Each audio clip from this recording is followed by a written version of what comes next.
Middle ಈಸ್ಟ್ನಲ್ಲಿ ನಡೀತಾ ಇರುವಂತಹ ಯುದ್ಧ 19ನೇ ದಿನಕ್ಕೆ ಕಾಲಿಟ್ಟಿದೆ.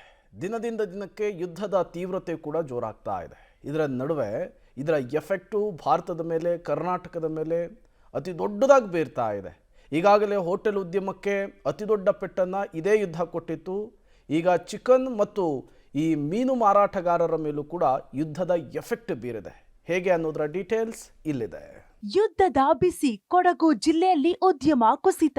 ಕೋಳಿ ಮಾಂಸ ಮತ್ತು ಮೀನು ಮಾರಾಟಕ್ಕೆ ತಟ್ಟಿದ ಬಿಸಿ. ಇರಾನ್ ಮತ್ತು ಇಸ್ರೇಲ್ ವಾರ್ ಎಫೆಕ್ಟ್ನಿಂದಾಗಿ ದೇಶದಲ್ಲಿ ಒಂದಲ್ಲ ಒಂದು ರೀತಿಯ ಅವಾಂತರಗಳು ಹೆಚ್ಚಾಗಿವೆ. ಪ್ರವಾಸೋದ್ಯಮ ಜಿಲ್ಲೆಯಾದ ಕೊಡಗು ಜಿಲ್ಲೆಯಲ್ಲಿ ಪ್ರವಾಸೋದ್ಯಮ ಚಟುವಟಿಕೆಗಳ ಮೇಲೆ ಯುದ್ಧದ ಕಾರ್ಮೋಡ ಕವಿದಿದೆ. ಗ್ಯಾಸ್ ಸಿಲಿಂಡರ್ ಪೂರೈಕೆ ವ್ಯತ್ಯಯ ಹಿನ್ನೆಲೆ ರಾಜ್ಯದ ಬಹುತೇಕ ಕಡೆ ಹೋಟೆಲ್ಗಳು ಬಂದಾಗಿವೆ. ಹೋಟೆಲ್ಗಳು ಬಂದಾಗಿರುವ ಪರಿಣಾಮ ಹೋಟೆಲ್ಗಳನ್ನೇ ಅವಲಂಬಿಸಿರುವ ಕೋಳಿ ಮಾಂಸದ ಅಂಗಡಿಗಳಿಗೆ ಪೆಟ್ಟು ಬಿದ್ದಿದೆ. ಹೋಟೆಲ್ಗಳಿಗೆ 100 ಕೆಜಿಯಷ್ಟು ಕೋಳಿ ಮಾಂಸವನ್ನ ಮಾರಾಟ ಮಾಡುತ್ತಿರುವ ಕೋಳಿ ಅಂಗಡಿ ವರ್ತಕರಿಗೆ ವಾಣಿಜ್ಯ ಸಿಲಿಂಡರ್ ಸಿಗದೇ ಇರೋ ಕಾರಣ ಉದ್ಯಮ ಕುಸಿದಿದೆ. ವಾರ್ ಎಫೆಕ್ಟ್ ದಿನದಿಂದ ದಿನಕ್ಕೆ ಹೆಚ್ಚಾಗ್ತಾನೆ ಇದೆ.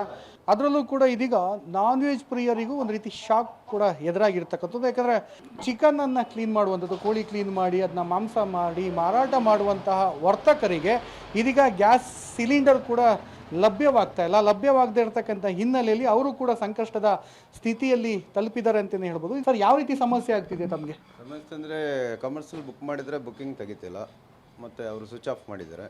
2-3 ದಿವಸ ನಮಗೆ ಸಿಲಿಂಡರ್ ತಲುಪಬಹುದು, ಮತ್ತು ಇಲ್ಲಾಂದರೆ ಕೋಳಿ ಗ್ರಾಹಕರಿಗೆ ಸ್ಕಿನ್ ಔಟ್ ಮಾಡಿ ಕೊಡಬೇಕಾಗುತ್ತೆ. ಸ್ಕಿನ್ ಔಟ್ ಮಾಡಿದರೂ ಅವರು ಒಪ್ಪೋದಿಲ್ಲ, ಅದು ಟೇಸ್ಟ್ ಇಲ್ಲ, ನಮಗೆ ಸ್ಕಿನ್ನೇ ಬೇಕು. ಸ್ಕಿನ್ ಔಟ್ ಮಾಡಿದರೆ ನಮಗೆ 400 ರೂಪೀಸ್ ತಲುಪುತ್ತೆ ಕೋಳಿ ಕೆಜಿಗೆ.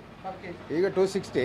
ಇಲ್ಲಾಂದರೆ ನಾವು ಸ್ಕಿನ್ ಔಟ್ ಮಾಡಿದರೆ ಗ್ರಾಹಕರಿಗೆ 400, ಮತ್ತು ಬೆಲೆ ರಿಕ್ವೆಸ್ಟ್ ಜಾಸ್ತಿ ಆಗುತ್ತೆ. ಇದೀಗ ಸಾಲು ಹಬ್ಬಗಳಿದೆ. ಯುಗಾದಿ ಇದೆ, ರಂಜಾನ್ ಇದೆ.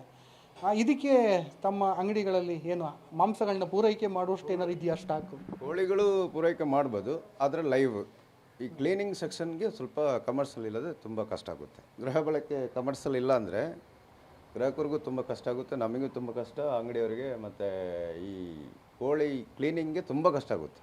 ಬರ್ನಿಂಗ್ ಮಾಡಬೇಕು, ಮತ್ತು ಕೋಳಿ ಶುದ್ಧ ಆಗಬೇಕಂದ್ರೆ ನಾವು ಬರ್ನ್ ಮಾಡಲೇಬೇಕಾಗುತ್ತೆ, ಇಲ್ಲಾಂದರೆ ನಮಗೆ ತುಂಬ ಪ್ರಾಬ್ಲಮ್ ಆಗುತ್ತೆ. ಸೊ ಕೇಳಿದ್ರಲ್ಲ, ಇರಾನ್ ಮತ್ತು ಇಸ್ರೇಲ್ನ ವಾರ್ನ ಎಫೆಕ್ಟು ಯಾವ ರೀತಿ ಎಲ್ಲ ಯಾವ್ಯಾವ ವಲಯಕ್ಕೆ ತಟ್ಟುತ್ತಾ ಇದೆ ಅಂತ. ಇದೀಗ ಗ್ಯಾಸ್ ಕೂಡ ಕೋಳಿಯನ್ನು ಕ್ಲೀನ್ ಮಾಡಲಿಕ್ಕೆ ಸಿಗ್ತಾ ಇರತಕ್ಕಂಥ ಕಾರಣದಿಂದ ಇದೀಗ ಸ್ಕಿನ್ ಔಟ್ ಮಾಡಿ ಕೊಟ್ಟರೆ ಗ್ರಾಹಕರಿಗೆ ಕೆಜಿಗೆ 400 ರೂಪಾಯಿ ಅಂತ ಹೇಳ್ತಾ ಇದ್ದಾರೆ. ಮೀನು ವ್ಯಾಪಾರಿಗಳಿಗೂ ಯುದ್ಧದ ಬಿಸಿ. ಇನ್ನು ಕೋಳಿ ಅಂಗಡಿಯ ಮಾಲೀಕರಿಗೆ ಈ ರೀತಿಯ ಸಮಸ್ಯೆ ಆದ್ರೆ ಮೀನು ವ್ಯಾಪಾರ ಮಾಡುವವರಿಗೂ ಯುದ್ಧದ ಎಫೆಕ್ಟ್ ತಟ್ಟಿದೆ. ದೊಡ್ಡ ಮಟ್ಟದ ಹಡಗುಗಳು ಸಮುದ್ರಕ್ಕೆ ಇಳಿಯದೇ ಇರುವುದರಿಂದ ಮೀನುಗಳ ಪೂರೈಕೆಯಲ್ಲಿ ವ್ಯತ್ಯಯ ಉಂಟಾಗಿದೆ. ಹೀಗಾಗಿ ಅಲ್ಪ ಪ್ರಮಾಣದಲ್ಲಿ ಬರುವಂತಹ ಮೀನುಗಳನ್ನ ಮಾರಾಟ ಮಾಡಲಾಗ್ತಿದೆ. ಹೋಟೆಲ್ಗಳು ಮೀನುಗಳನ್ನ ಖರೀದಿ ಮಾಡದೇ ಇರುವುದರಿಂದ 60% ನಷ್ಟವನ್ನ ಮೀನು ವ್ಯಾಪಾರಿಗಳು ಅನುಭವಿಸುವಂತಾಗಿದೆ. ಇರಾನ್ ಮತ್ತು ಇಸ್ರೇಲ್ನ ವಾರ್ನ ಪರಿಸ್ಥಿತಿ ದಿನದಿಂದ ದಿನಕ್ಕೆ ಹೆಚ್ಚಾಗ್ತಾನೆ ಇದೆ. ಇದರ ಪರಿಣಾಮ ನೇರವಾಗಿ ಒಂದಲ್ಲ ಒಂದು ಉದ್ಯಮಗಳು ಕೂಡ ಅದರ ಪ್ರಭಾವ ಬೀಳ್ತಿದೆ ಅಂತಲೇ ಹೇಳ್ಬೋದು.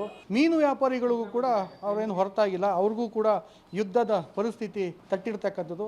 ಹಲವಾರು ಏನು ವಾಣಿಜ್ಯ ಸಿಲಿಂಡರು ಹೋಟೆಲ್ಗಳಿಗೆ ಲಭ್ಯವಾಗದ ಹಿನ್ನೆಲೆಯಲ್ಲಿ ಸಾಕಷ್ಟು ಹೋಟೆಲ್ಗಳು ಕೂಡ ಇದೀಗ ಬಂದನ್ನು ಮಾಡಿರ್ತಕ್ಕಂಥದ್ದು. ಈ ಬಂದ್ ಮಾಡಿರೋಂಥ ಪರಿಣಾಮದಿಂದ ಈಗ ಮೀನು ವ್ಯಾಪಾರಿಗಳಿಗೂ ಕೂಡ ಅದರ ಎಫೆಕ್ಟ್ ತಟ್ಟಿದೆ ಅಂತಲೇ ಹೇಳ್ಬೋದು. ಸಾಕಷ್ಟು ಆರ್ಡರ್ಸ್ಗಳು ಕೂಡ ಇರ್ತಿತ್ತು, ಈಗ ಆರ್ಡರ್ಸ್ಗಳು ಕೂಡ ಕಡಿಮೆ ಆಗಿದೆ. ಅಷ್ಟೇ ಅಲ್ಲದೆ ಏನು ಬೋಟ್ಗಳು ಕೂಡ ಏನು ಮೀನುಗಾರಿಕೆ ನಡೆಸುವಂಥ ಬಂದರುಗಳಿದೆ, ಅವರು ಕೂಡ ಮೀನುಗಾರಿಕೆಗೆ ಇಳಿತಾ ಇಲ್ಲ.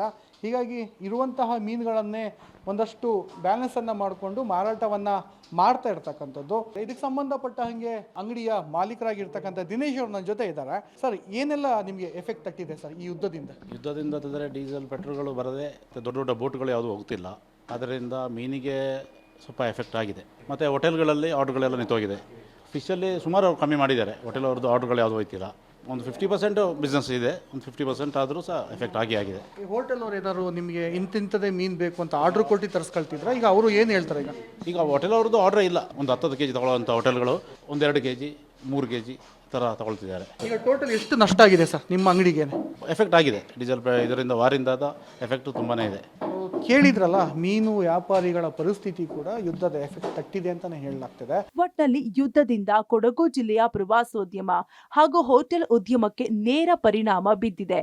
Mallikarjun, public TV, Madikeri.